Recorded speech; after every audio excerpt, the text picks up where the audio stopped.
Tina, welcome back to Tea with G. Nice to see you again. Thank you got the beautiful flowers on top of your head. Thank you. Is this a Georgian tradition? It's a Ukrainian head accessoire. I love them very much. Since I was a little kid, I always loved flowers and some hair accessories. And when I was for the first time in Ukraine, in Kiev, it was like 10 years ago, 2015, I saw those headbands and I just fall in love and brought a lot to me. So I have quite a big collection of those headbands of flowers. How many do you have approximately? 15 maybe, like 10, from 10 to 15. And I would say like 6, 7 of small flowers I gifted to my nieces. So I had like up to 20 maybe. So maybe different colors. Maybe you're inspiring some of the younger, like your nieces and stuff, to also love these flowers. Yes, and once in Georgia I was invited at school. It was, I think, I met kids maybe 3rd grade or 4th grade, and I met them, shared some insights that I have gained during my profession, and to uplift them, to empower them since this young age. And when our meeting ended, they gifted me a small headband of flower because they knew that I was wearing them, and they gifted one of them to me, and it was a very lovely present from them, and it was a very touching moment. I still remember like it was white with some pinkish details. Yeah, so, that's beautiful. Yeah, I would say in Georgia I'm quite associated with those flowers. The people think of those flowers, they think of you. Yes. That's amazing. It's good that you can have something that relates to you or something that people could think of when they think of you. Yeah. That's pretty powerful. Yeah. That's awesome. And thank you for inviting me again. I'm so happy to be here and talk with you today about the topic that is very dear to me, and I hope that for lots of people it will be quite insightful. I believe it will be. Yeah. So today, at least it's our intention for today. Yes. Right? So today we're talking about your diploma work, right? Yeah. You had written an essay and you wrote some work for your diploma on this topic we're going to talk about today, so you can introduce that topic. Yes. But let me just first pour some tea, because this is Tea with G. So tea is a part of the program. Today we have a mix of chrysanthemum flower, goji berry, and rose. So we had rose last time, just strictly rose. I added 2 more ingredients this time because, just to give you some more flavors and things like that. So actually, in ancient Chinese medicine, these 3 ingredients are used a lot together. Really? Yeah. Wow. I learned this from one of the older Chinese ladies that I met one time, and she gave me this recipe. So very good for regulating the blood, liver, sleep, relaxation. It's and I think chrysanthemum alone is also used for like prostate cancer and things like that too. So there's a lot of powerful things within these 3 ingredients. So hopefully you enjoy it. Yeah, here you go. Give me your. Oh, it's all good. My chair just. It's okay. You're welcome.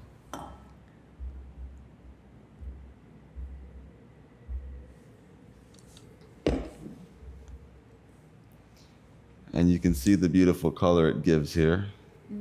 It's so nice. I love the glass teapots because you can see everything that's going on. It has very nice smell, and let's taste. What do you smell first when you smell it? Some herbs. I can distinguish rose, but there are different scents as well. Some herbs. It's hard to say just what kind of scent it is. But it's pleasant. Yeah, and taste is nice, and scent is quite calming. Yeah.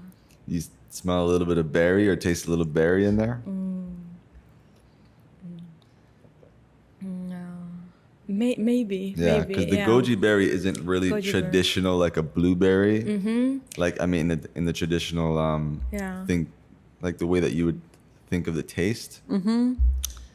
But I should Google goji berry. Sure. Which one it is? it's very Goji famous in berry. China. Ah, yeah. Goji berry. I think I know what is, but goji berry. Oh, I think I know it. Yeah, it is also in Georgia. I think it is the one we make some jams. I think so. If it's quite similar, goji berry as berry shindi. Little red berry. Or no, it's something maybe. Okay, anyway, it's very nice. Is it your first time trying goji berry, do you think? Or you're In not sure? tea, yes. Okay. Yeah, it's very nice. Yeah, in China they also cook with it as well. Really? Yeah. Wow. So they use as spices or as ingredient in their dishes. Yeah, to Wow. make it flavorful, but also to get the benefits. The same way that we're getting benefits from the Yeah. tea for our heart health, for our liver health, Yeah. they also do that in food to also In get food. those same benefits. It's like a superfood considered. Exactly, right? yeah, yeah. That's right. You know your Yeah. stuff. Yes. So, Okay, so the topic, you mentioned my diploma work. It's Yes. a quite new work. I graduated this December. It was Congratulations. Quite thank you. Long journey, 5-6 year of journey in psychotherapy, in Gestalt therapy. That I finished this December, and I wrote a diploma topic about. It's quite a long title, so I'll read for you. Sure. It's reconstruction of the self, a study of identity, transformation, and panic reactions in the context of immigration, viewed through the prism of Gestalt therapy. okay. Quite comprehensive. Yeah, very interesting. It's work. kind of like it's very Yeah. niche. Yes.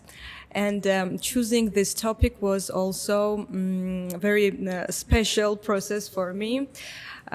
When I immigrated to Canada 2 years ago, approximately, I also faced this process that I'm going through when you move to a new country, to a new culture, where everything is new, and you find out that you are in this transitional process when you somehow let go of your old identity and create a new identity in a new field. And it's quite often, I would not say even sometimes, it's quite often can be quite tough and challenging to navigate in this unknown territory. I would compare it, many years ago in 2015-16, I participated to one interesting seminar. It was in Ukraine, in Carpathian Mountains.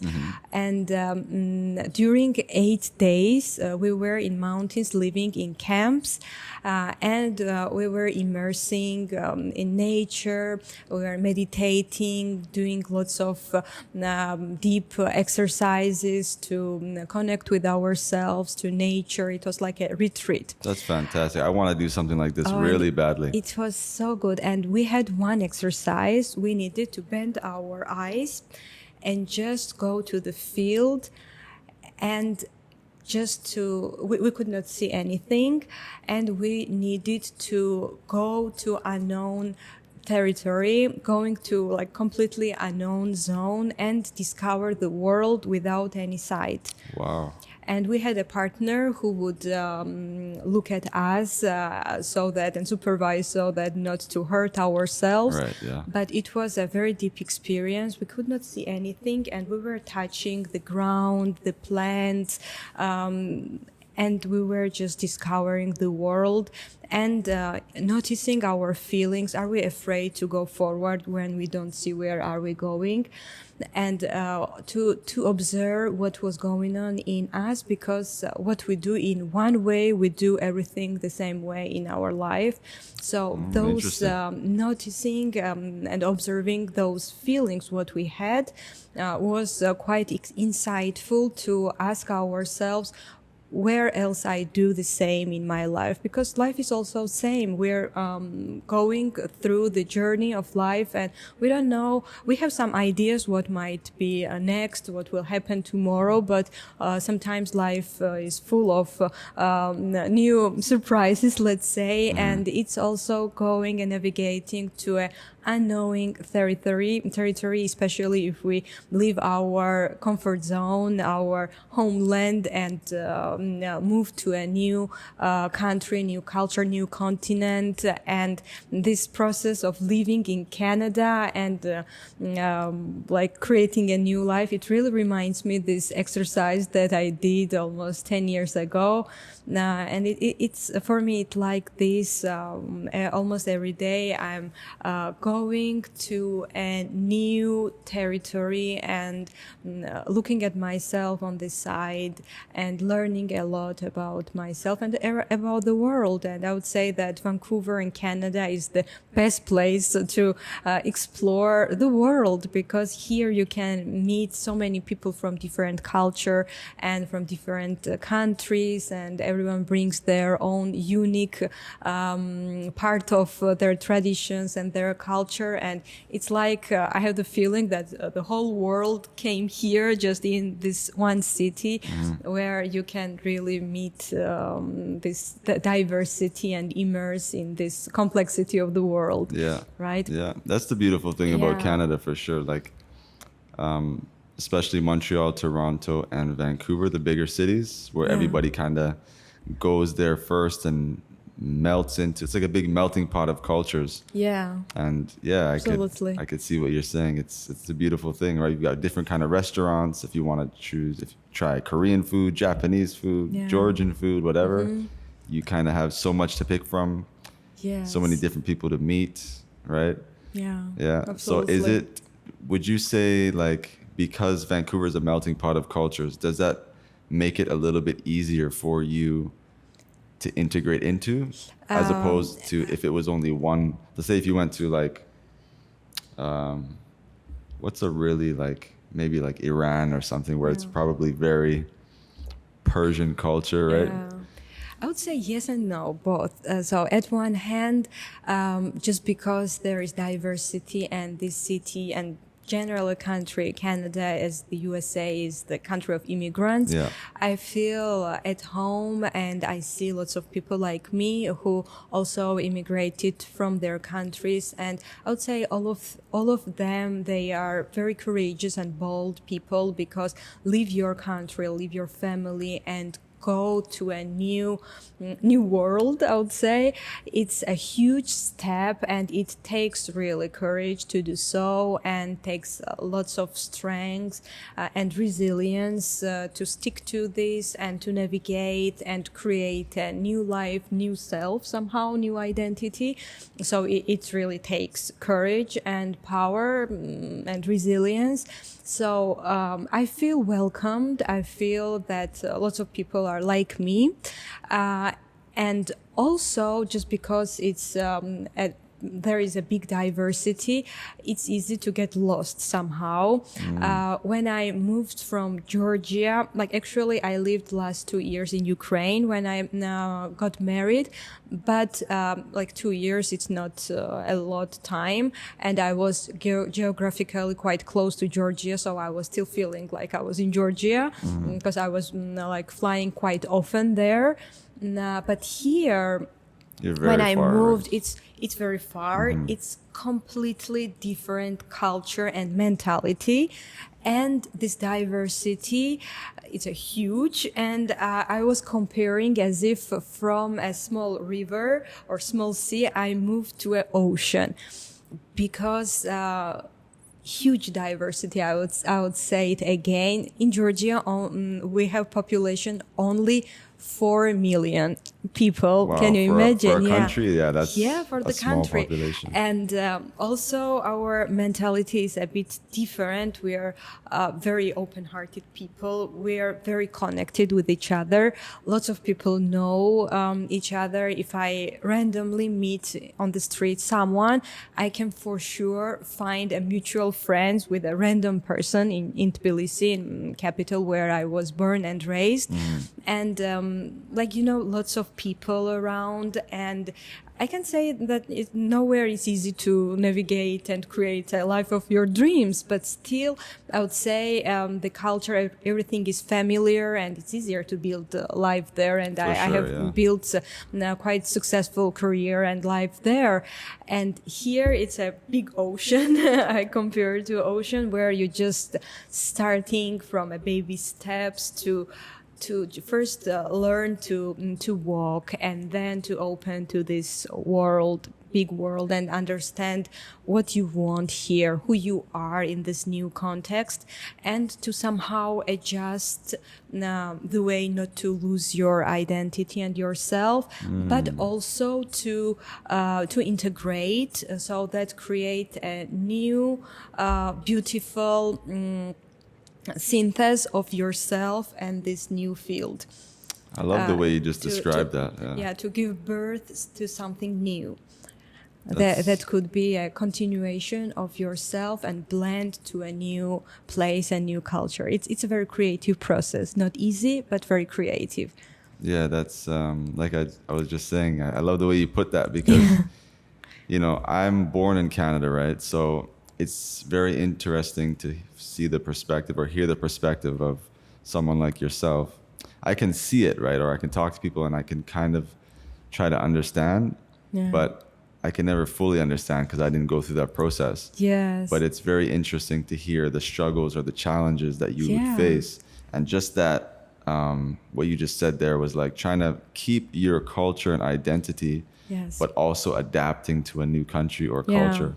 That's a very difficult process, I'd imagine. You might be in your head a lot thinking like, am I going to be compromising myself? Am I becoming someone totally new? Am I leaving my culture behind? Maybe you feel a bit guilty if you're leaving a part of yourself behind. Yes. I wanted to just also add, like, I spent 3 months in Kazakhstan, and that was a huge culture shock for me, coming from Canada all the way to Kazakhstan, where Canada is very open, right? Like a lot of diversity. People are very individualistic and very free in the sense of, I guess, democracy or whatever. Yeah. But in Kazakhstan, it's a very strong culture. Like, we're Kazakh. This is the culture. This is the way you do things, right? And people, also the social aspect, families is very there for each other, right?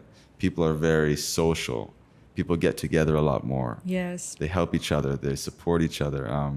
They have their national dishes that bring them together. Yes. They have a traditional clothing. So they have a strong identity of who they are, and they can be very proud of that. Yes. And so one of the biggest things I realized was how individualistic we are in the Western world, and like independent for good and for bad.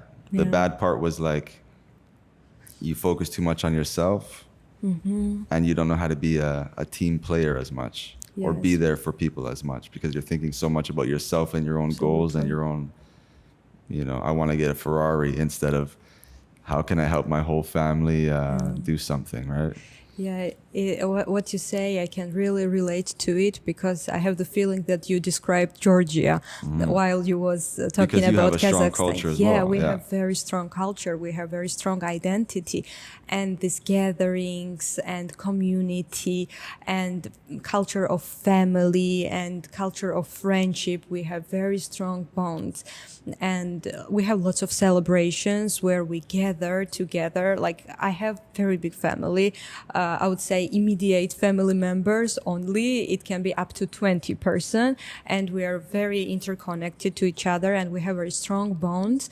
So every time there is a celebration or birthday of my grandma or parents or myself or like my cousin's birthday, we come together, everyone and our friends as well, and really a huge group of people can be gathered. And right now I remember a beautiful moment when I had a presentation of books. Last podcast I have mentioned that I have translated and presented in Georgia Byron Katie's best-selling books. Yes. All my family was involved there. The books were pre-sold, so people were coming to grab their books, and my cousins, my aunt, my mother, they were giving them the books. My brother and my cousin were walking through the audience with the paper, thank you for silence, so that Lots people can be more focused to what was going on in the audience and not to talk and not to be noisy in background. So my father was bringing the books, so everyone was involved. All my family was helping me, and it's quite common, I would say. You can't see it in every family in Georgia, but it's quite common, and it says a lot about our culture. And you mentioned here is really more individualistic culture. Total opposite. And I have faced to it here in Canada, and I would say that traveling and living abroad, it's completely different. I have traveled a lot. I have traveled almost in every country in Europe and in many countries in Asia as well. So moving to Canada was not my first experience, let's say, going abroad. I have traveled a lot last 10 years, but living and traveling, it's really different. When I immersed to a new culture in Ukraine, it was a different situation because culturally it's quite close to Georgia, and also I was in a family. Is it the mentality kind of similar, or like you guys can understand each other? I would say that mentality is quite similar. People are very open, very friendly, very warm, and also geographically we're quite close. And also both Georgia and Ukraine also were part of Soviet Union, so somehow they have the same influence, I would say, like quite similar, so we can understand each other as well. But here you can feel individualistic culture more, and I have described it in the angle of anxiety and panic attacks. So when I faced very individualistic culture, and I would say that very often what happens in us, even anxiety, panic attacks, and even depression, I would say, it can be part of the field where we are located. It can't be only individualistic symptom. It can be symptom of the society where we are located. What do you mean by that? Like the field that we're located? Do you mean like geographically? Field the country, the culture that we are part of, the society we are part of. So when I chose this topic, as I mentioned, it was something that was quite close to me. I wanted myself to delve deeper in the challenges that I also faced, and I know that this is not only my story. It can be story of many people, thousands of people who come to a new countries, and I would say maybe people who are just not only immigrants. They can be Canadians or Americans, or like they can live in any country, but they can be in a transitional process of like changing a job or profession, or completely changing their life, or maybe after divorce, or maybe they have lost the loved ones. So anytime when we have this transition process, when something changed in our life, and we are exposed to a new reality, and somehow we let go of some parts of our old identity, and we are creating something new. And in this transitional process, we might find out that we are losing ground. And this can be very tough experience and very scary experience as well, where the level of anxiety can increase and panic attacks can also arise. And how I said, it can be part of the field, part of the environment and society we live in. So to mention this individualistic culture, I would say even in Georgia and Kazakhstan, they are more collective culture. Yeah. But the tendency is going like in a different direction. They are also becoming a step-by-step individualistic. Even in Georgia, you can see before, you could say, like in Tbilisi was a relationship. There is a flying quote about Tbilisi where lots of people, like neighbors, were gathering together. So even today you can see it this way. People are becoming more individualistic, but still we have lots of collectivism that remained, but the tendency is going like in the world, I would say, maybe with the globalization, it happens more.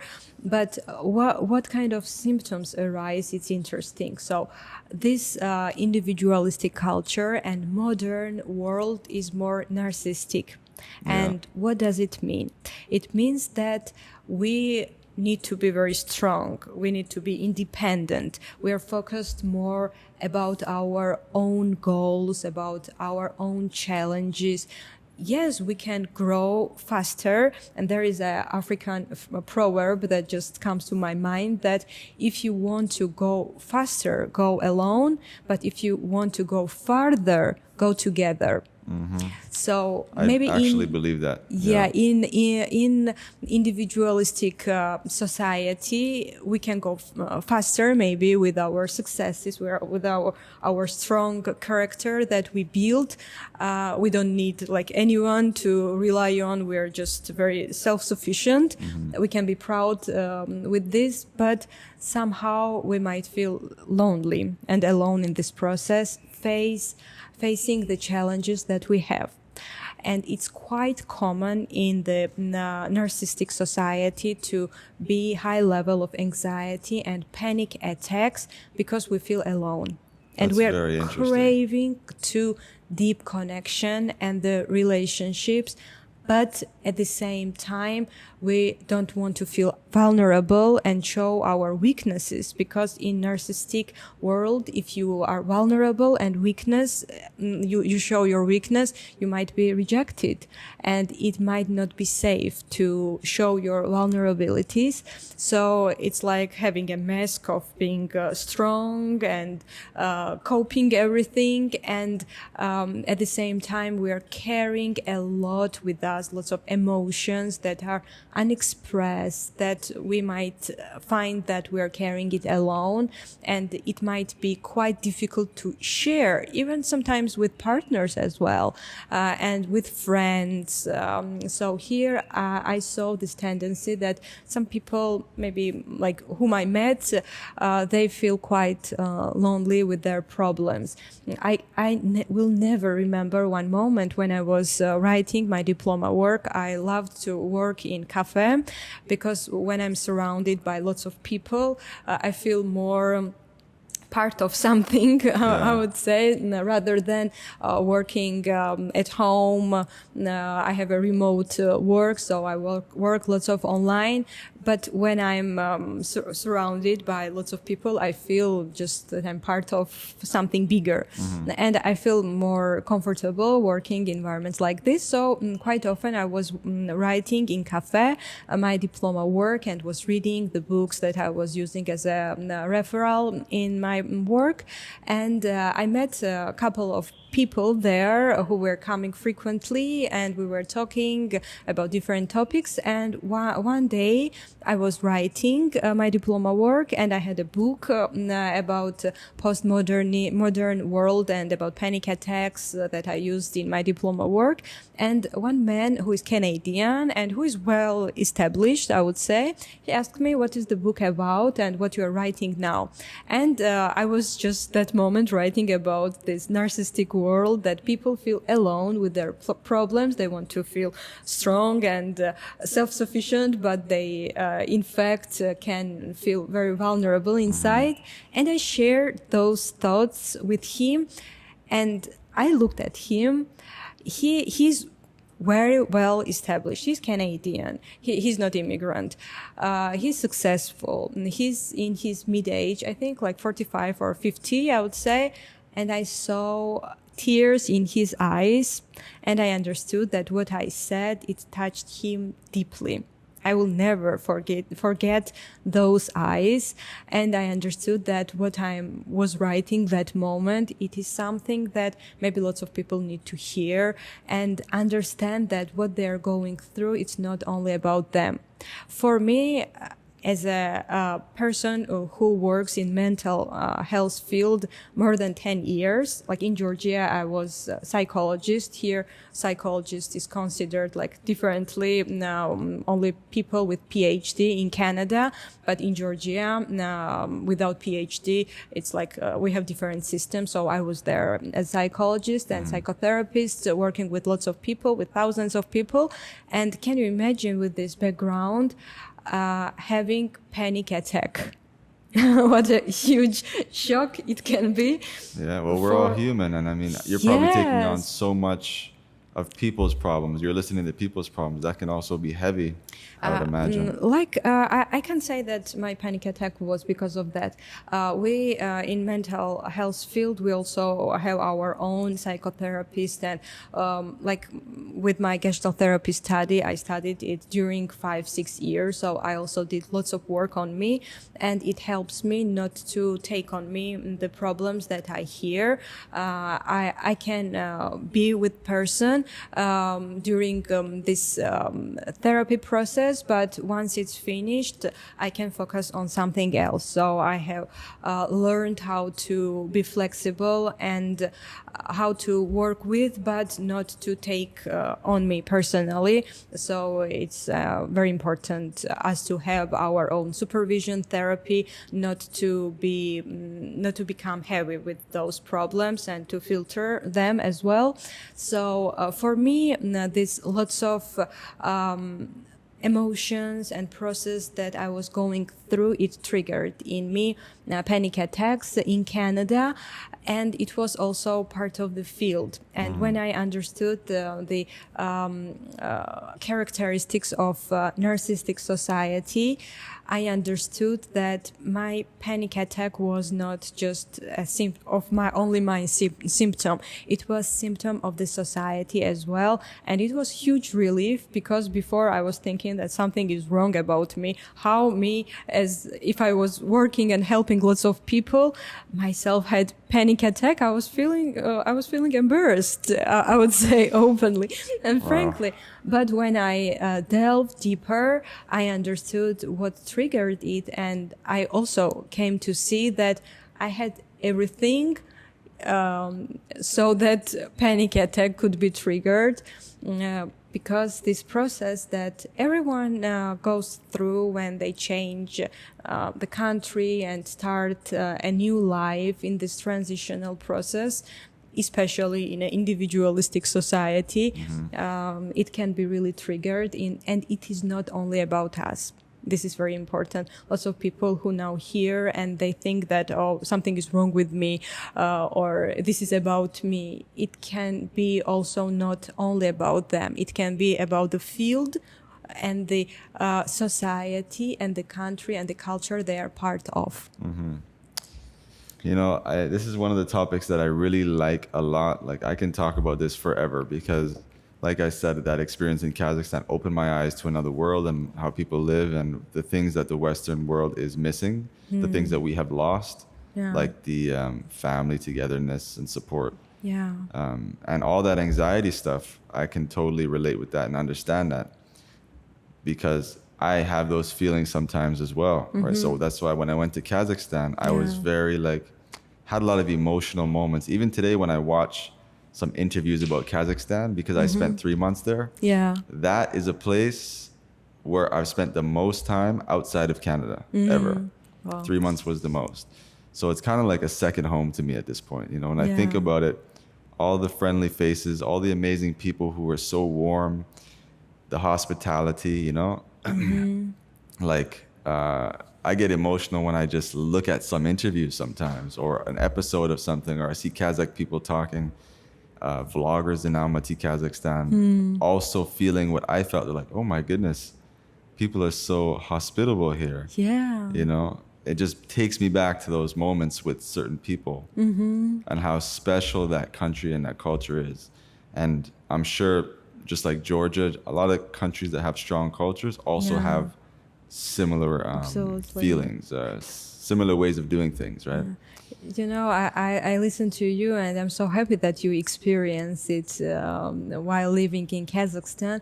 And I imagine, like, people who live here in individualistic culture, that could be really great to discover this another polarity. We should start You a know? retreat. We should start some kind of workshop or something for people who I feel would be so alone. happy, yeah, you know, now Yeah. to bring this culture here and show people, share it with them, that it can be possible differently Yeah. as well. It's also possible, you know, with the polarities, we also can grow a lot, and then we can find something that works for us and create this synthesis that can be like take a strong part from individualistic culture and add something from this collective culture and mix it the way that works best for us, so that we can nurture our soul and also grow personally and create something that can be the best match for us. Yeah, yeah. Right.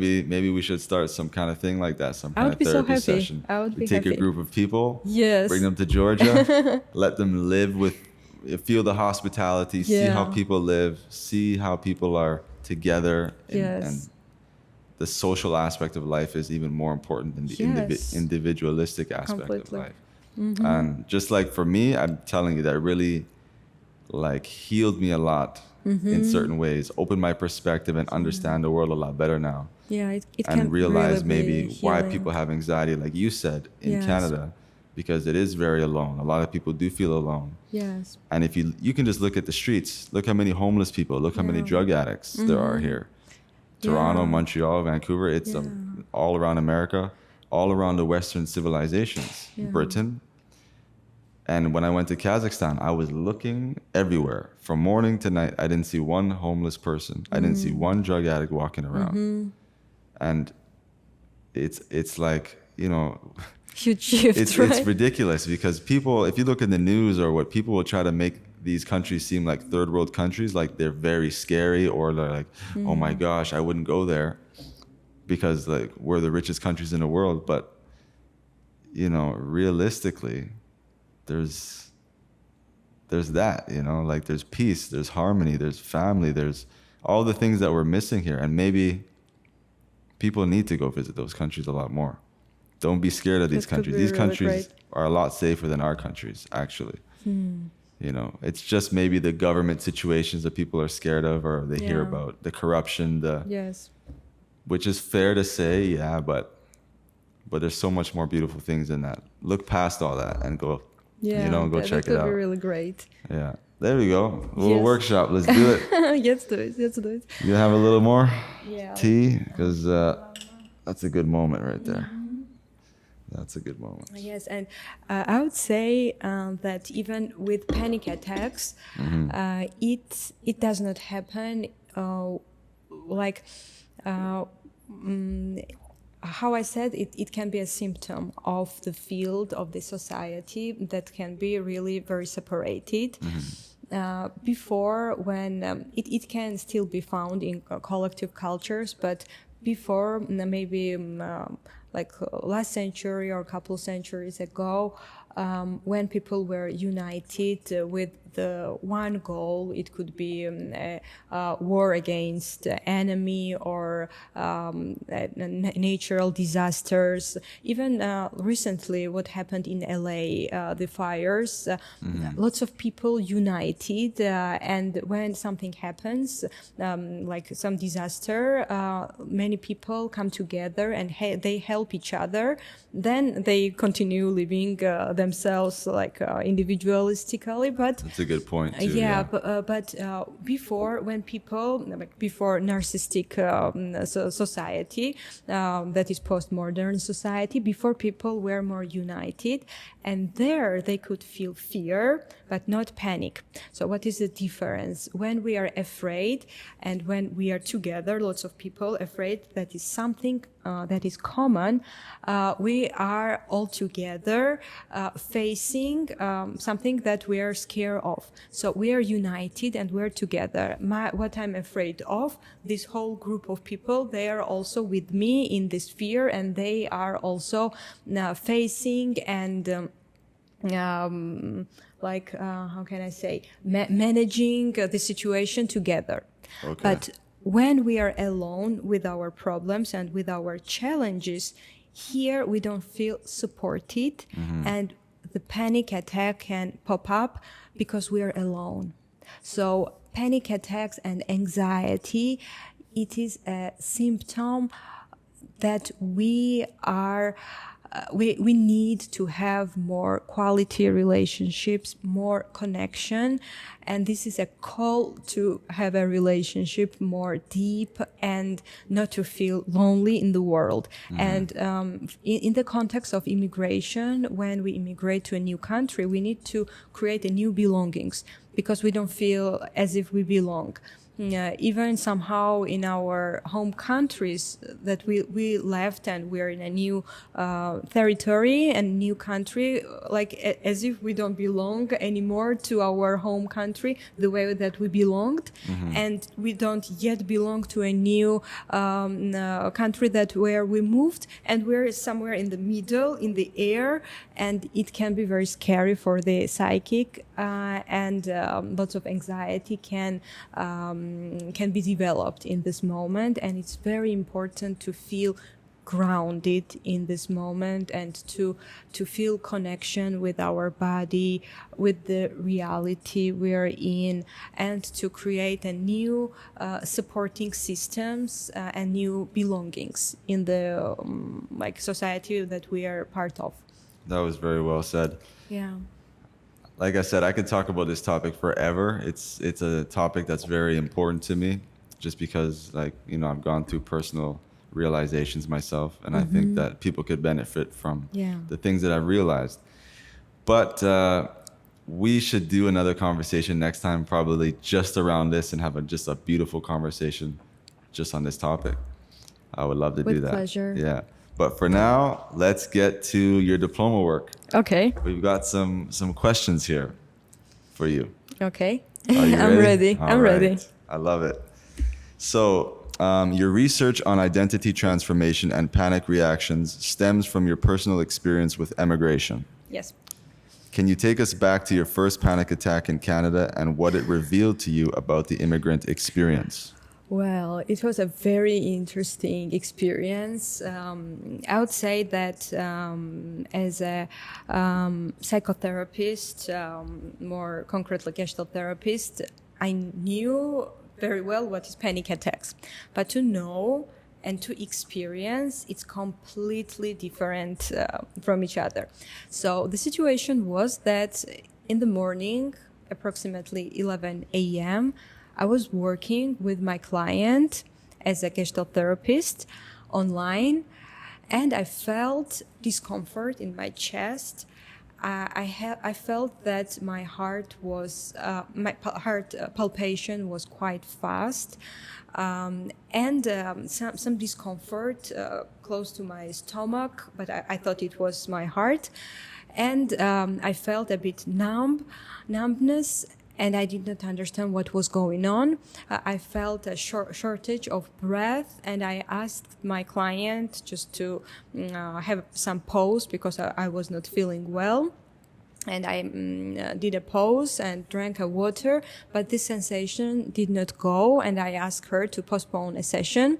And luckily, I was not alone at home. My husband was also in the next room, and I went with him, and I was faint when he saw me, and he was shocked. What's wrong? Because I was all white and I was shaking, and I could not understand what was going on, because like nothing has happened. I was just working with my client, but these symptoms just started.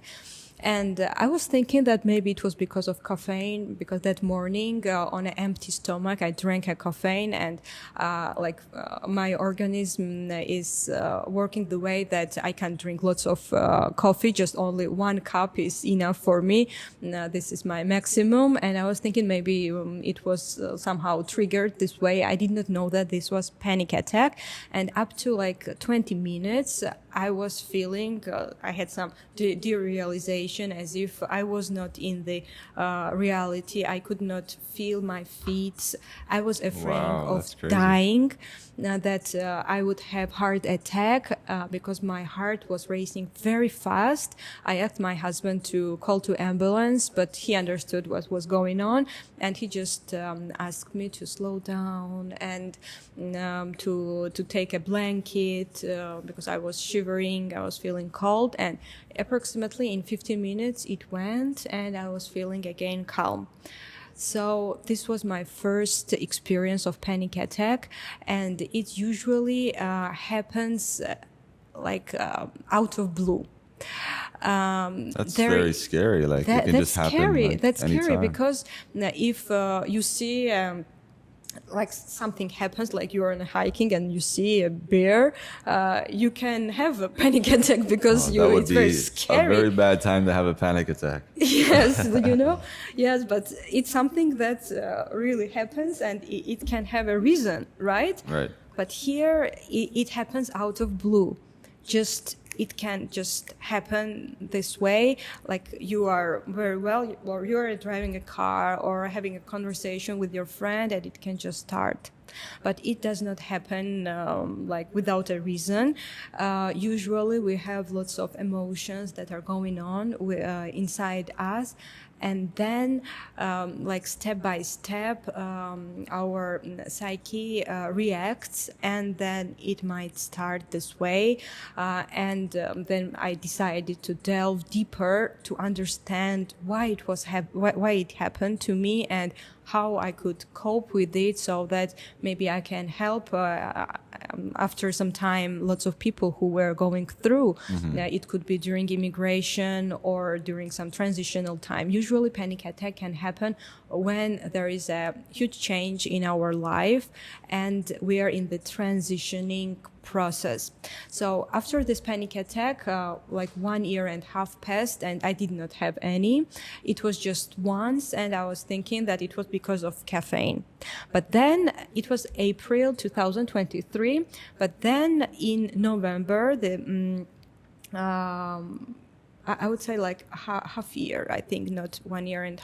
Yeah. So last year in November, I had another.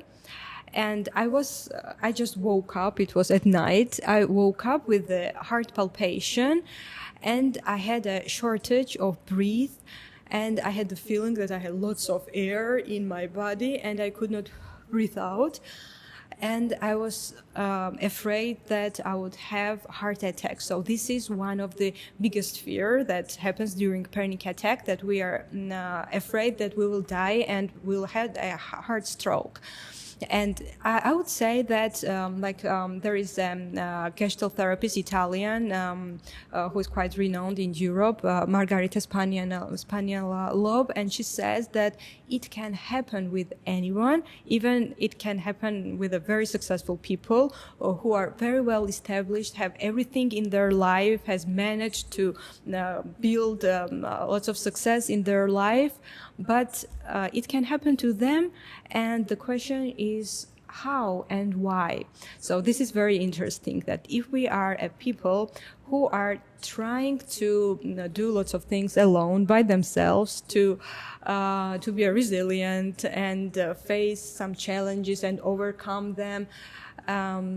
We can also have in a transitional moments when we need support from environment, and if we hesitate to ask for support because we should be very strong and we should not show our vulnerabilities, it's a very, I would say, good place to have panic attacks, because your body and your psyche tells you that you should have different approach. You should change your approach.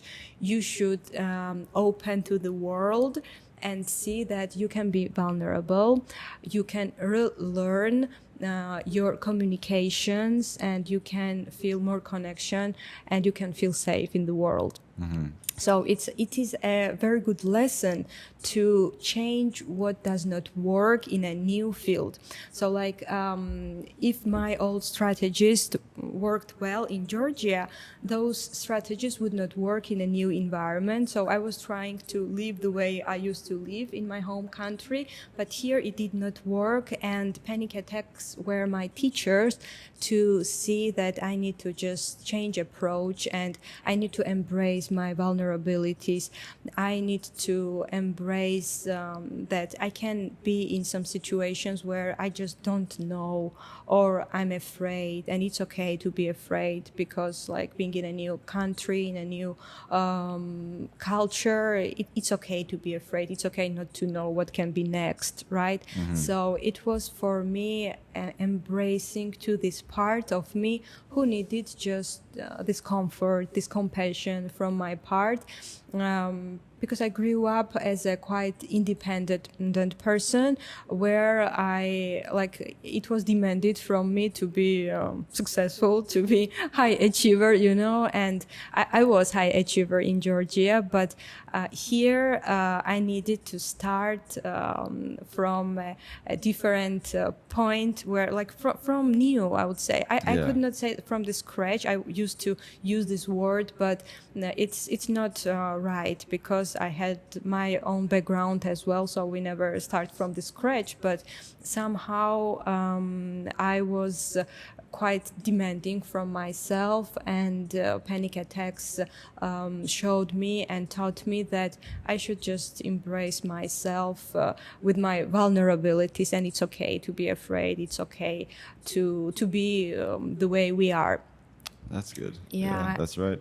Yes, and when I worked during my diploma work writing process with some immigrants, I also did a case study. Now, with them, I worked with 3 immigrants. What was a huge shift for them and for me as well?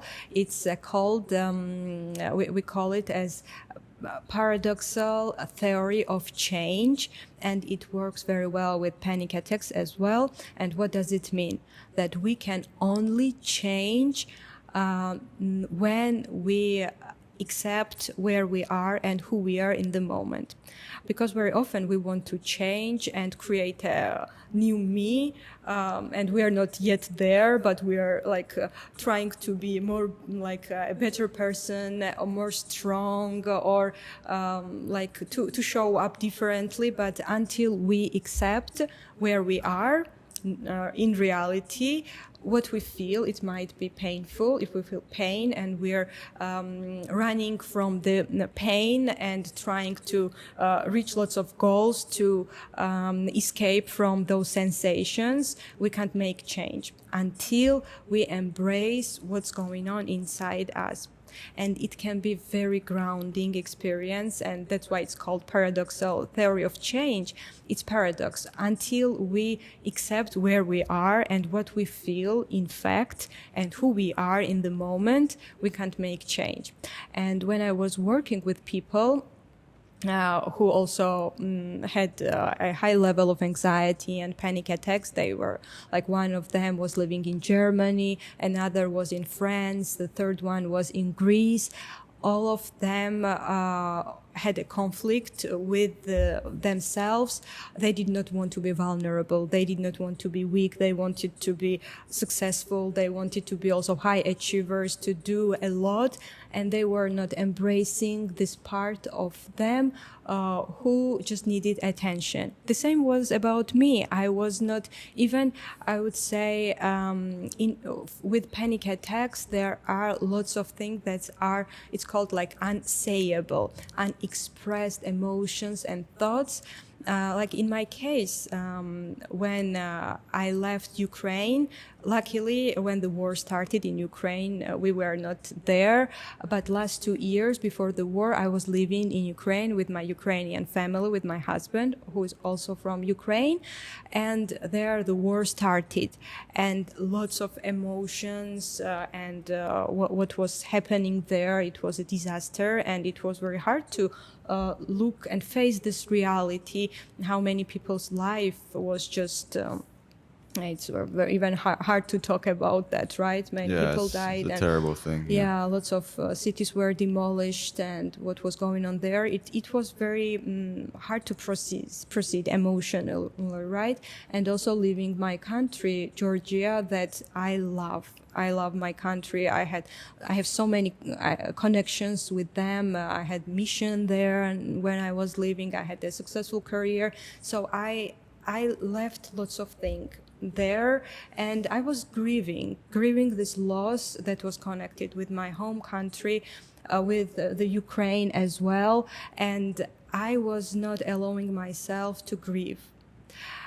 Because I was in a new country and I needed to here settle down, create a successful career here as well. So lots of things were going on, and I was not allowing myself to grieve the loss. So this is also a very important thing that people don't allow very often to grieve. The loss, it can be loss of loved ones, loss of career, loss of body parts, loss of old life, loss of maybe they also changed the country. So many things that happen, they don't grieve. It's like as if there is no place for sadness in the world, especially in narcissistic world where you should be very happy always, right? Yeah. You should look your best. Mm-hmm. So here also I found out that I also did not allow myself to grieve. And to be there in these painful sensations, emotional sensations that I had. So panic attack also taught me that it's very important sometimes to pause and to really embrace what we feel, and it's okay. It's okay to feel what we are feeling and what we are going through. It's okay not to be okay sometimes, you know. Yeah. So yeah, with my clients as well, we have worked a lot them to also feel what they were going through and to be grounded in the moment where they are. Not in the future, that is not yet, but where they are actually. It's a very important conversation to have. There's a couple things that were in my mind when you were speaking. So first of all, the panic attack situation. My sister had a panic attack when she was driving, or she had stopped the car. And it was the first panic attack she had. She didn't know what was going on. She thought maybe she was having a heart attack or something. So she freaked out. Yeah. And she's got a young child. So thankfully the child wasn't there. And she wasn't driving while the child was there. That would have been very bad. Yeah. So, and the second thing was people don't allow themselves to grieve. Yes. And I can relate to that myself. I feel like I don't ever grieve, you know, like it's, and I don't know why, but even if my grandfather dies, like I just kind of be like, okay, that's life, and I move on, you know. And usually people should probably have, I don't know if they should or not, but it just feels like, you know, usually people go to the funeral and they have time, they say things and they express their emotions and they can get it out on that day maybe. Yeah. Like at least the most of it. But yeah, like I don't do that, you know. Yes. So hopefully one day I don't just break down or something, you know. So I want to ask maybe for the people out there who are wondering, right? If they are like this, if they don't grieve and if they hold a lot in and they try to be strong all the time, what is maybe a couple things that they should do to help them in their life? It's a great question, and it is, it's not their fault that they might not be grieving or feeling what they're feeling. I don't know how it is in Canada, but in Georgia and in many countries, European countries as well, they say that boys should not cry. Is it common here as well? I would say so, but I think that it's becoming, or the past couple of years, it has become more popular to say men should be allowed to express their feelings. And like they try to like soften men, and I think that's also not good as well, because my personal opinion, if you have a whole bunch of men who are all expressing themselves and they're all crying all the time and they're all, it's not a very strong society anymore, because the men are the ones who are relied upon as the strength of the family, as the head of the family, as the support for the wife, as the support for the kids. So if you have a man who's like, he's got 3 kids and a wife and he's crying all the time, how can you look up to that? Yeah, it's if he's crying all the time, yes, it might be a problem. Yeah, but, I'm exaggerating, but it's so important just to embrace the emotions, what we're feeling. And it's also important from what kind of position we are even crying, right? Crying can be a characteristic of also strong person, to really embrace the emotions, to let them go. It's not a position to stay in it, but just to process them and let go of them. It's very important to feel what you really feel, but not from a victim position, but from to look at body as a maybe vessel, or a guest house of different emotions that come as a guest, sadness, and just to accept them and to let them go. Because if we have them and we don't process them, they accumulate, and we might have a burst of anger and violence as well. And those inner conflicts that are going on, they don't disappear.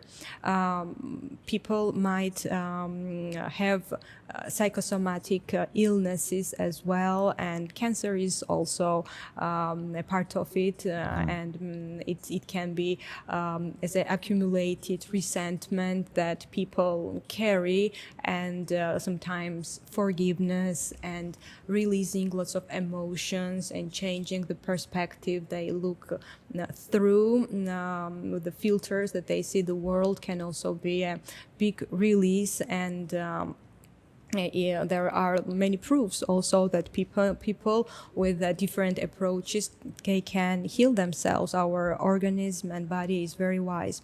So those accumulated stress and emotions, if they are not released, it can be released differently with boxing, with sport, with running as well, with that's very good advice. Yes, with tennis is an amazing option to release the anger when you hit the ball with the whole force. I say this too, like what you're saying right now, this is one of the things that I think is important to highlight too for this conversation, because a lot of people do hold a lot of things in, right? We hold a lot of resentment, anger, things that happen to us.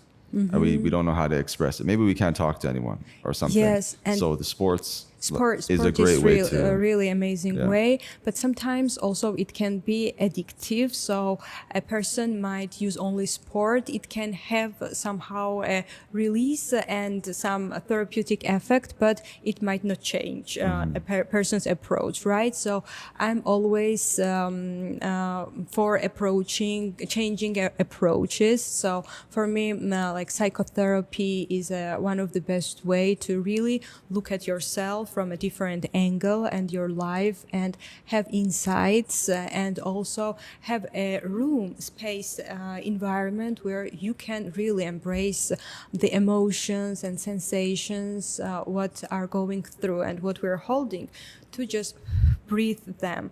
Like during anxiety and especially panic attacks, it's very interesting how we breathe. And we sometimes even forget to breathe out. We're just breathing and holding lots of things, emotions in Right us. here. Yes, I feel like here. when I breathe, I don't Yeah. breathe fully. I just breathe right here. Yeah. It's very short. Yes. So that's probably a bad thing. Yes, and when I was working with people with anxiety and panic attack, all of them, I was like looking similarities, and it was very common how they were breathing. They were breathing in, but not out. And it's so important to breathe out, to relax, and to feel safe. And when we breathe out those emotions, we can process them. And breathing through the sensations, it's also very important. If we can breathe to a very discomfort sensation, we can let go of it.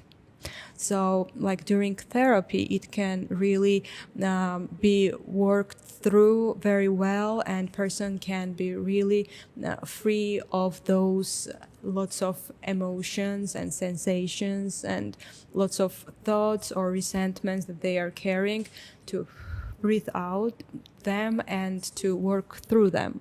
And how I mentioned the theory of paradoxical change, it's really so powerful. As we accept them and really let go of them, changes arise.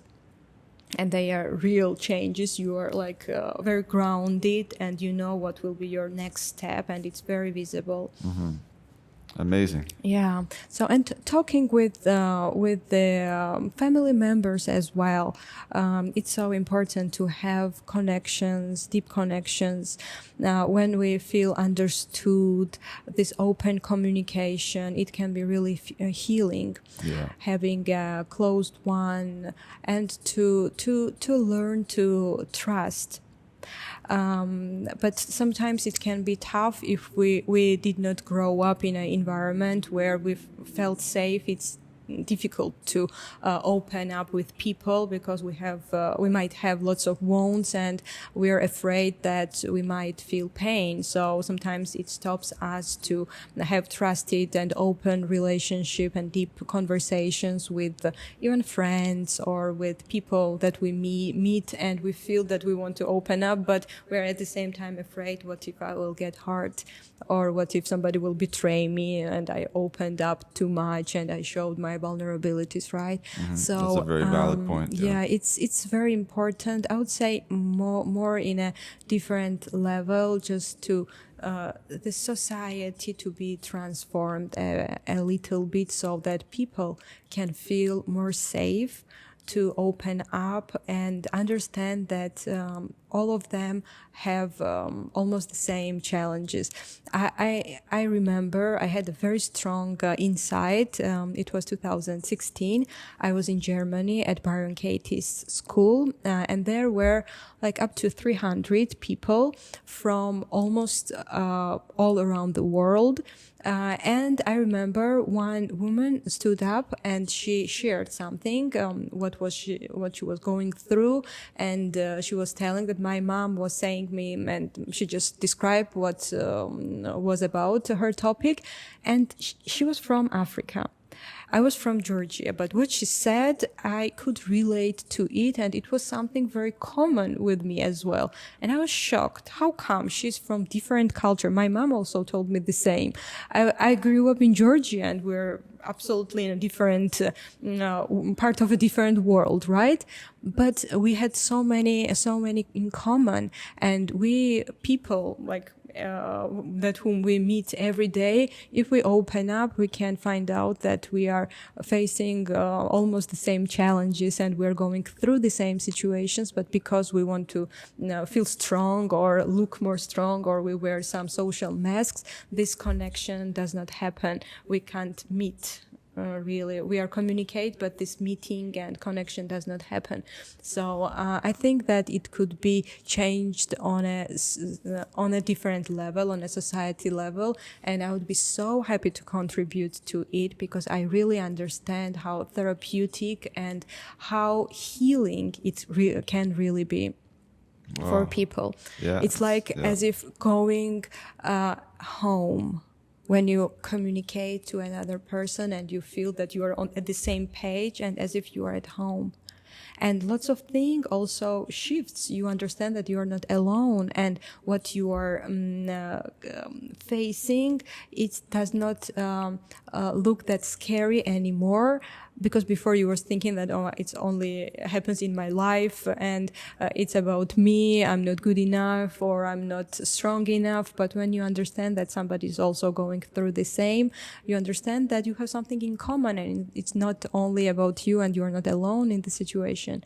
That's a very good point, Yeah. too. Well, your work is very important, so Yeah. I totally support it, and I'm really happy that you're working on it, and here in Vancouver, where it's Yeah. very much needed. So I love it. Thank you so much for all your valuable information, pleasure. knowledge, experience. It's amazing. So moving on to the next question. Okay. So you describe emigration as a process of losing ground Yeah. before rebuilding a new identity. How did your understanding of self shift during this transition, and how can others navigate this process with more awareness? Well, it's also a great question and very deep question. Immigration can really be, it can really be somehow losing a ground.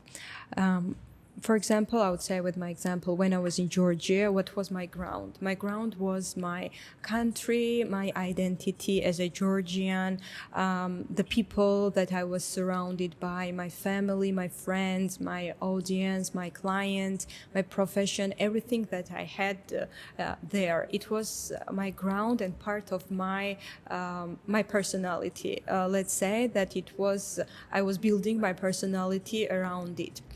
And when we are in a new country, we ask ourselves, okay, I knew myself back at my home country, but here in new environment, who am I in this new context?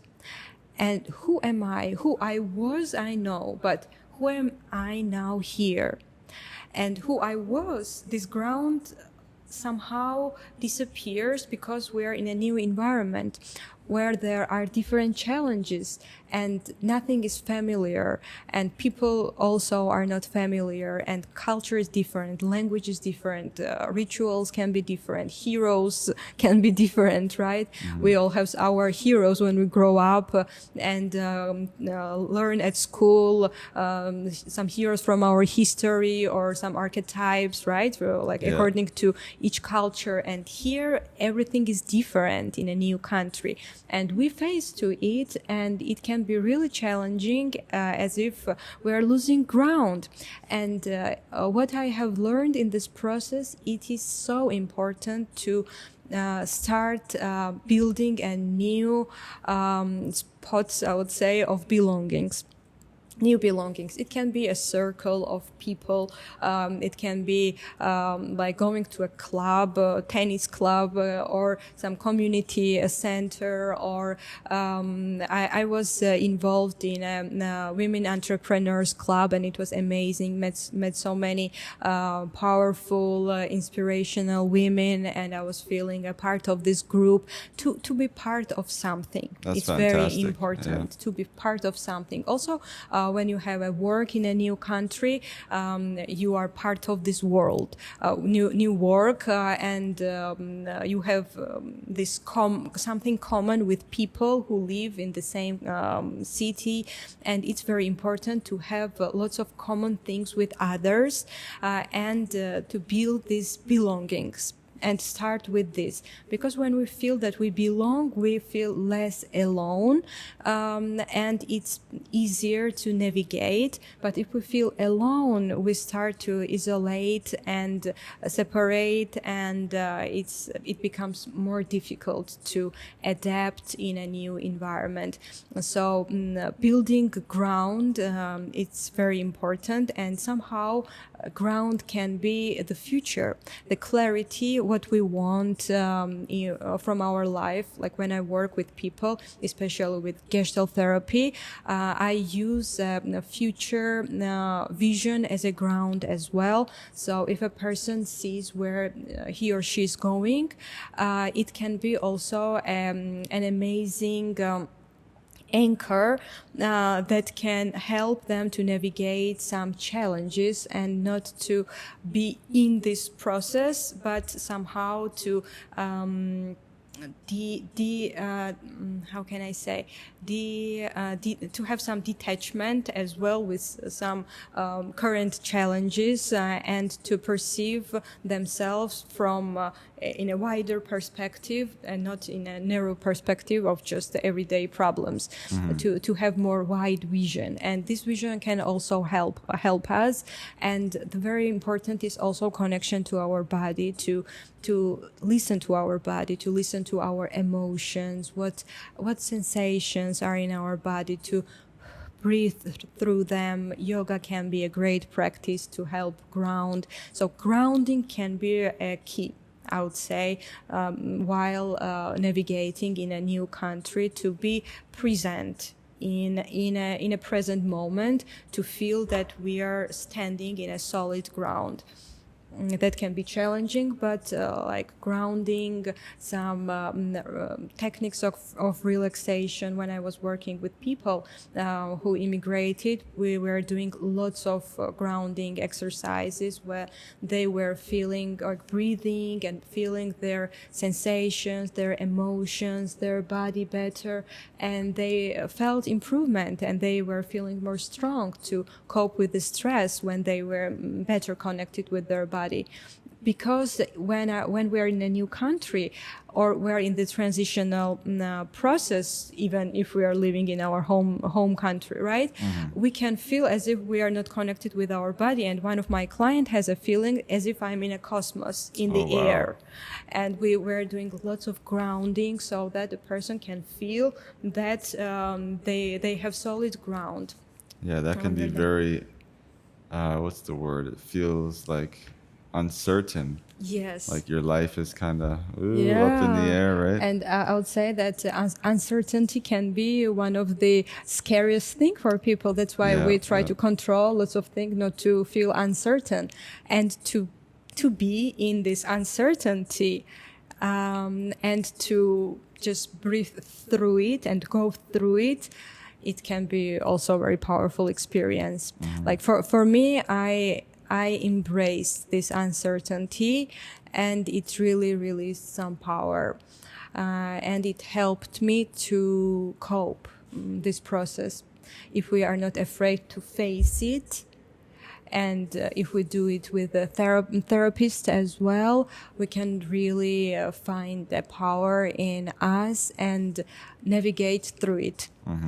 My husband sometimes was joking that in this process when I was going through it, like in a new country, I think you should call yourself Tina in the middle. So I would say the greatest thing that panic attacks taught me, and this work that I delved into when I was writing about it, I wanted really to explain what I was going through. It really taught me to be in the middle and not be afraid being in the middle. That's a very good lesson that you learned. Very good advice you can give to other people now from going through that. Yeah. That's great. All right. So next question. You mentioned that your personal journey of moving to Canada shaped the focus of your work. What was the biggest emotional challenge you faced in reconstructing your identity in a new country? Well, I would say working with my ego, because in Georgia, in my home country, I was successful. I had a successful career. Last 10 years, I really invested lots of energy, time, money, effort to build a career. And I was having a large audience there. I was translating books. I was speaking in front of 1,000 people. So it was I was very passionate about it. And I had a a life mission. And then I was in a country where I was starting everything from like in a empty page, let's say, and to let go of that, it was so hard. I could imagine, yeah. Yes, because I wanted to be again Of course. in this process, in this field, and I loved doing it. It gave me lots of energy. In Georgia, sometimes at night, it was hard for me to sleep because I had lots of emotions. I was so excited. I could not feel tired. I was working a lot. But I was not getting tired because I was in my place and like helping people, sharing my work and seeing how their life were shifting and changing. It was very rewarding, and I loved this process. And then be separated from that, it was, I think, the challenges, like the biggest challenge for me. I was missing this work, but it also, what helped me was that I wanted, it was my decision. Like, it was a conscious decision. I wanted just to open to something more and something bigger. I remember when we were recording a session for presentation that then we showed in a big screen there, I said that I was seeing myself in a different, like to increase the scale of my work, working with other people from different countries, reaching more hearts and doing like more transformative work in a global level. And then I understood that, okay, this reality came and now here I am.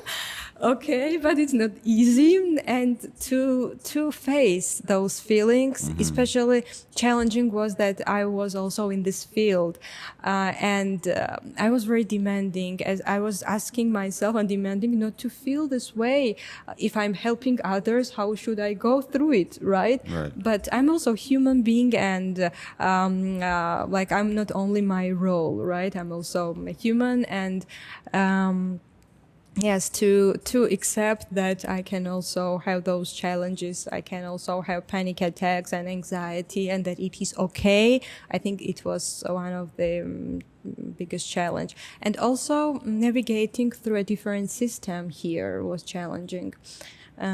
Because my profession here has a different license, so I need to pursue a different path.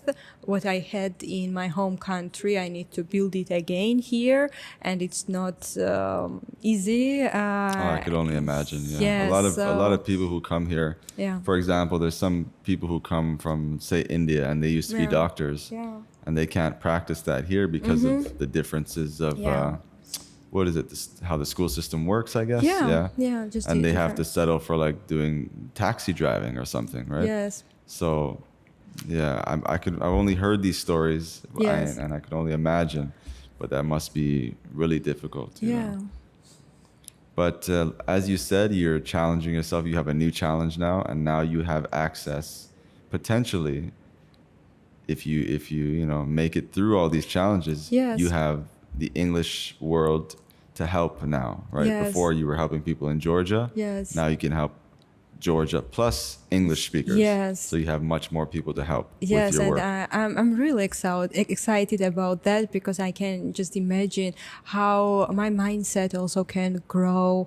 And I really want to feel that I'm part of the big world, not just a one country, but part of a big world, Mother Earth. And it's something that really I feel that I expand even when I'm thinking about it. Some energy rises in me, and I feel growth in this process, and I'm really excited about that. That's amazing. You know what? You are a true global citizen, right? Yeah. You just said you want to be part of Mother Earth, not just one place. You want to be part of everything that's connected in this world. Yeah. And that's actually part of what this podcast is meant to do. Like, I have a company that I'm working on. My big vision is Global Citizen. I know. Right? You know about this. We've spoken about it before. Yeah. But, T with G is kind of a sub brand or a messenger brand that can just help get the message of what the global citizen philosophy is that I'm working on. Yeah. Right. So you're a perfect addition to this podcast because you are a true global citizen. And Yeah, thank you so much for that those being said, words. you're very welcome. And I'm really happy to have you here. Yeah, I'm also very happy to be here and to meet you and to share this really amazing vision, because I really believe that when we transcend from only one identity, we can really grow up and be part of the whole world. Why to limit ourselves only one identity? We can really be a transcultural, multicultural beings, and this is, I would say, biggest challenge for immigrants. Very often there is a concept of it's called diasporic complex, when we lock into our own culture only. Some people, when they immigrate, they only communicate with people from their own culture. Yeah, I know a lot of people like this. Yeah, and it's called a diasporic complex, and it can be quite like not easy experience, because we don't allow ourselves to learn even more and see ourselves from a different angle and learn more about our abilities and ourselves through different cultures. Those cultures can be amazing addition for us, and we can be more rich. Our resources can grow, and resolution of diasporic complex and becoming a multicultural, transcultural beings, it can be really rewarding, and that could be an amazing aspiration for each of the immigrants who come to a new countries. Absolutely, it's very exciting. The whole world is ours. Right, we're all connected, and the whole world is for us. It's such a beautiful world, so many things to see, and I just love culture in general. Like different people with different mentalities, foods, traditional dresses and clothing and stories. I mean, it's one of my favorite things in the world. And I'm so happy to be here in Vancouver, where you can really feel this diversity of different cultures. Yeah, I'm really I feel blessed to be here. Yeah, same here. Same here.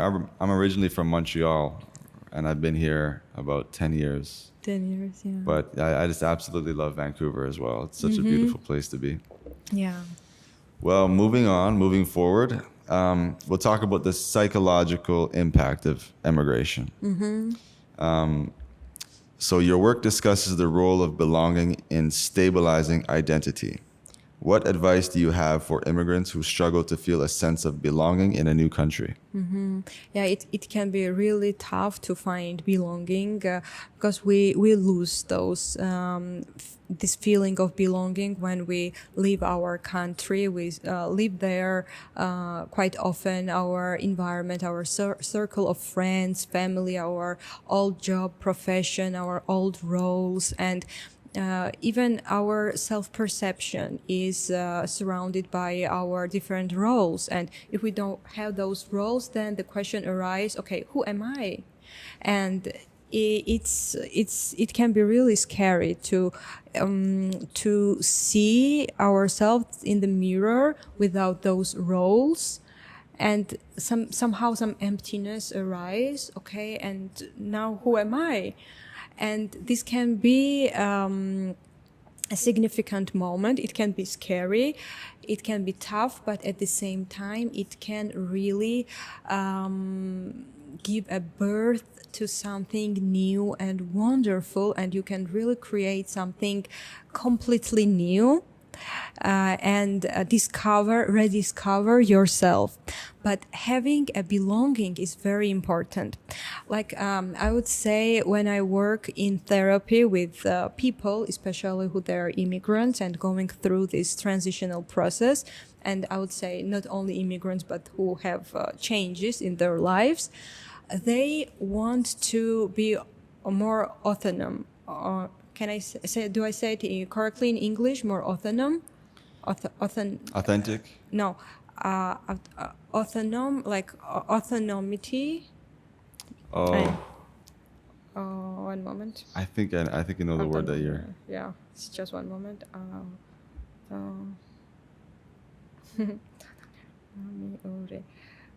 Autonomous.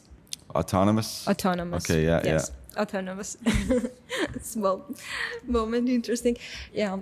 My English is not my mother tongue, so Well, I you're think it's doing okay. great. And Yeah, this is thank you. part of, you can see just in this moment here, this is part of the things that you have to go through to adapt, right? Yes. Looking up words, are you saying the right words? You're still Yeah. learning as you're going. So, So autonomous. We want to be autonomous, right? And we're striving to be more independent. And especially in a new country, we want to be autonomous. We want to be independent. But there is one interesting thing. If we don't feel belonging and trying to be if we don't feel like if we don't belong and trying to be autonomous, we can feel very weak and vulnerable because we're alone in this whole big world. But if we have the solid ground of belonging, and sometimes just a therapist can be the only person whom we can have belonging in a new country, even this can sometimes create a very solid ground because we have at least one person whom we can rely on and share what we are going through. We can build this belonging, and only on this solid belonging we can grow our autonomy. So we can be only independent and strong if we belong. And this is nurturing energy and fuel for us to be more strong and to really become independent and autonomous person. So creating a belonging is very important, and we can start with some circles, sports circles or educational or at work, having like meeting other people, starting to open up, talking, learning about them and seeing what we have in common. So like step by step to have some belongings that can really help to adapt better in a new environment. I think the Vancouver Run Club, I've been there a couple of times. Yeah, that also can be a great place to feel some belonging, exactly, right? especially for people who are new. I've seen a lot of new people and they just want to make friends and stuff like that, and it really helps a lot. So I would actually love to talk to the organizer on this podcast. That would be really interesting. Yeah. Because he does such a good thing for people who are trying to, you know, find some kind of community and stuff like that. So yeah, having a community is so important. Yeah. Especially in a new country, it can really help us to go through many challenges and not to feel alone. Absolutely. Okay, well, next question. Okay. You explored how cultural displacement affects mental health. Can you explain how identity loss contributes to panic attacks and how recognizing this connection can help people regain a sense of control? Well, I think somehow we covered this question, but what I would add here that we can, like panic attack arise in narcissistic society when we feel separated and when we don't feel belonged. So it is a crave to relationship and to connection. So what's very important? It's important to open up and allow ourselves to feel vulnerable. For example, like what I did differently, and it might be also an example for other people. I was always considered at my family very strong, high achiever who would set goals and achieve. And I was really in my home country, was doing lots of incredible things, and they sometimes they would say, okay, well, no matter what kind of crazy goal I could mention, they knew that I would do it because I have been doing it, and they were not surprised. Okay, she will do it for sure. Yeah. So this approach that they were believing in me, it somehow limited me when I immigrated to Canada, because they were perceiving me as a strong, who was not often asking for help or support, emotional, and that as if I should go like any challenge and I can be everywhere like strong, victorious person. But I was never talking even with my friends about my emotional challenges because I was just like feeling self-sufficient and I was navigating by myself. But here I understood that what panic attacks have learned me, that I should allow myself to be vulnerable. I started talking about it. I started sharing my vulnerabilities with my family, with my friends. It was very hard to share with my friends, because usually they would share their vulnerabilities and I was listening to it, but I was not sharing a lot about my vulnerabilities. I don't know why, but somehow I had this role of feeling strong or self-sufficient, or I don't know, I'm a psychologist, so I don't never have problems, or like some stigma or whatever, right?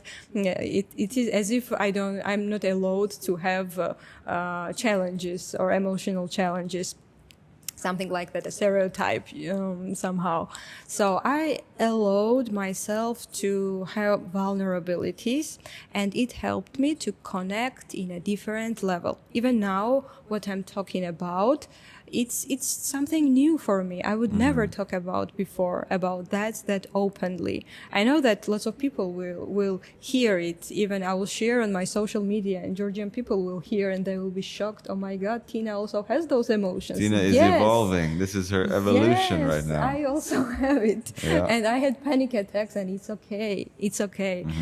We are all humans and we're going through, and allowing ourselves to be vulnerable is key in overcoming panic attacks and embracing this changing identity and also navigating during this transitional time. Yeah. Did I answer the question, or Yes, you did. did I start it to covering different topics? No, it's all good. Everything is valuable. Everything's important. Yeah. So we'll move on to, is it called Gestalt? Is that how you say it? Gestalt therapy, Okay. yeah, Gestalt therapy. So we'll talk about Gestalt therapy a little bit and the practical approaches. Yeah. So your research applies Gestalt therapy to help immigrants manage panic reactions. Can you explain how Gestalt therapy approaches anxiety and why it might be particularly helpful for immigrants? I love Gestalt therapy. It's so, there is so much life in it. It's such a creative process, and it's different from just ordinary talk therapy.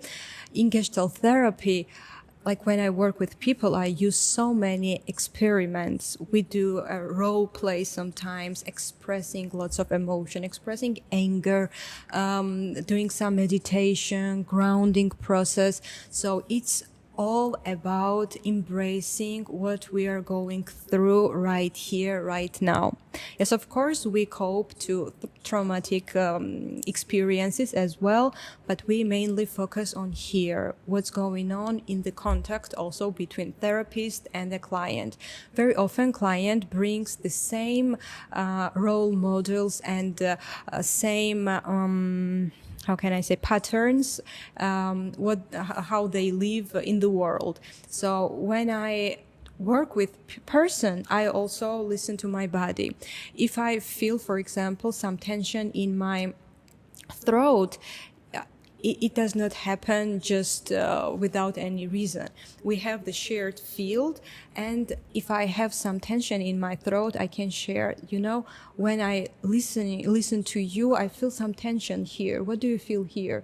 And the person might say, last couple days I have a sore throat. Mm-hmm. So we have a field that can be very insightful, and we Gestalt therapists are in touch with our emotions with our body as an instrument during working with the person, and through our body we can also learn a lot what's going on in the shared field that the person also brings in this field, and it can contribute to working the topics that are challenging for them. So we might find out that the person has lots of anger that is not expressed, and that's why that person had a sore throat, and I felt this discomfort during the session.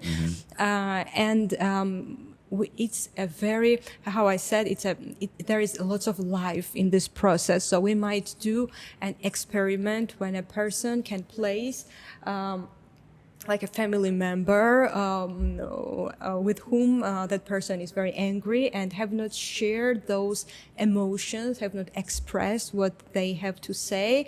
And we can imagine that person is there, and the client can share these thoughts and those emotions what have, like for example about father, and she or he can imagine that father is there, and they can express and be in touch what's going on with them, and it's very powerful. It can be just with a imaginary father, but still it can be so powerful that a person can for the first time express what was suppressing like many years.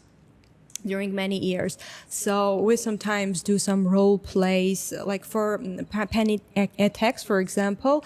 I noticed that the shortage of breath and the pattern of breathing was very similar with people with anxiety.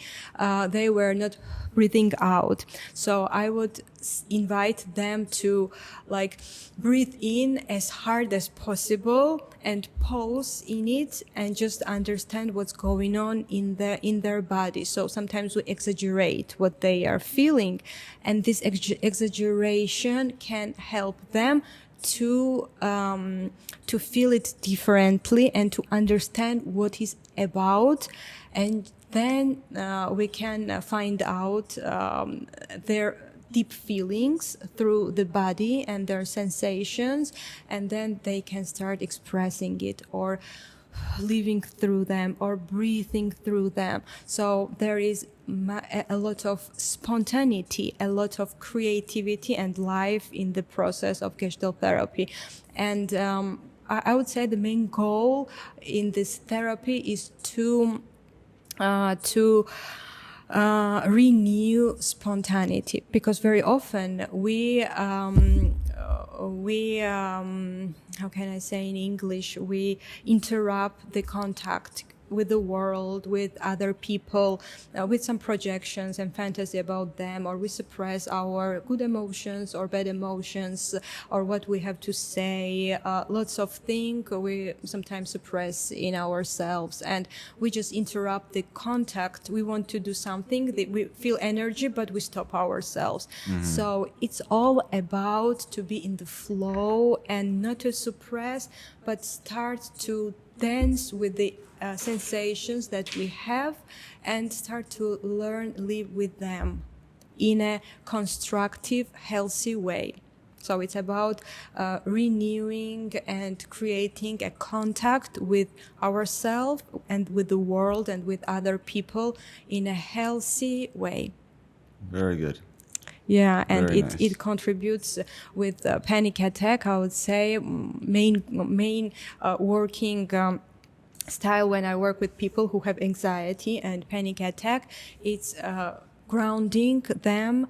It's very important to feel in touch with their body, with their sensations, with their emotions, and what they're going through. And here I would mention again the paradoxal theory of change, to embrace what we are really going through and go through it, go through pain. It's not easy, but it can be a huge shift. And it can happen also step by step, so it won't be that painful or traumatic, because we therapists can be a container for them, and we can really hold them when they are feeling the most, even the most intensive emotions. We're with them, we're holding them, they are not alone, and they have a very safe environment, so we are with them, and it's very important them to feel that they are not alone and they are held. So it's also about, I would say, Gestalt therapy, and we as a Gestalt therapist can be a bridge to a new reality. Through our quality connection, they can return in their life quality and deep connections. Like therapy here, it's not only what we're working through, it's therapeutic, but our relationship can be therapeutic. They can learn to be accepted. They can be learned to be safe. They can be learned to be loved. They can be learned to feel okay with their biggest, hardest, when they remember those hardest and painful moments, to be held. And it's a whole new experience for them that can then bring then in their life as well. So it happens first in the therapy room, and then they bring in their life, and it really transforms the quality of their relationship. Now we might work on the topic about like mother, for example, and they find out that their partner, a relationship with their partner shifted and changed, or a relationship with their friend has changed. So it can have a therapeutic effect in a different part of their life. So we also use vision, like future, as a ground as well. They can be touched with their real desires, where they are going, what they want, and it can be an anchor as well for them. And they can, for the first time, express that has been unsayable for years or decades in their life, that have never expressed or said out loud. It's also very therapeutic, and all the time we are holding the space for them. And it's very, there is a lot of life in this process. It's very creative, very spontaneous, and it's about genuine and quality connection between therapist and a client. Well, great, Tina. Thank you so much for your answer to the question. That was amazing, very valuable, very knowledgeable. You're amazing and a great inspiration. So I think that'll be all for today. But let's end off with a nice note here. Do you have anything that you'd like to add? Yeah, what right now comes to my mind is Rumi's quote that I really love, and it sometimes really gives me a great courage and trust to myself and to my journey and to the path that I'm going through. So I think that people who listen to us can be also insightful. This quote sounds like this, that your heart knows the way, and run to this direction. So sometimes our mind can be really very tricky, and with all those thoughts and fantasies that we scare ourselves about our future, that very often does not happen at all. It's just in our imagination that we are running in our mind. We are really scaring ourselves, and we are creating lots of tense in our body, and we don't support ourselves this way, and we doubt in ourselves, in our path. We might lose courage or self-confidence. But when we are in touch with our soul and with our own deep wisdom that we all have, we can really find a power to even though we have challenges or tough time, we can trust the path and go through it. I have an example. When I was when I had high level of anxiety, when I moved to a new country, I love art. Sometimes I paint or draw, and this creativity is part of my life in a different way. So I decided to paint. And when I looked at painting, it was abstract paint. It was very bright, lots of beautiful colors, orange, pink, yellow. And I was looking at this paint, and I was feeling very uplifted. But at the same time, I was looking at myself and my life. I was not feeling very grounded. I was afraid of the future. I had lots of anxiety. But at the same time, I was looking at my painting. It was so bright. And I asked myself if what was going on in my mind, if it's true. How can I create this bright, beautiful painting that really reflects hope? It really reflects a bright side of life. And I understood that maybe my soul knows the way, my heart knows the way, and I'm just carrying myself with my thoughts and with the imaginary future scenarios that are not true and they might not happen at all. So it's so important to trust the process, trust ourselves, trust the wisdom that is in us, and to just open to these possibilities that come to our life with this trust in ourselves and with the connection to our body. So I would invite you all. You can be new immigrant in a whole new country, whole new culture for you, or you might be living for years and you somehow don't feel fulfilled or happy, or you feel that something is missing, or you might be living in your home country, but you're in a transitional process, you are changing your career, or you have a new role, or something has changed in your life. We all go through the transition in our life. And what if you trust the process, and what if you trust the wisdom that is in you? What if you open to this unlimited wisdom? And it's so important. I'm sure you will find the answers in you, and you will see what is the next step. And try to be connected with your body and be grounded. If you need a therapy, please find therapists who can support your journey. If you need a friend, you can share your feelings with your friend, or you can share it with your family, with your partner. What if you can nurture your relationship in a whole new way and whole new level? Crisis and even panic attacks and anxiety can be a great invitation to create a shift in our life, the way we perceive life, the way we perceive ourselves, and it can be really an amazing teacher. So let us teach from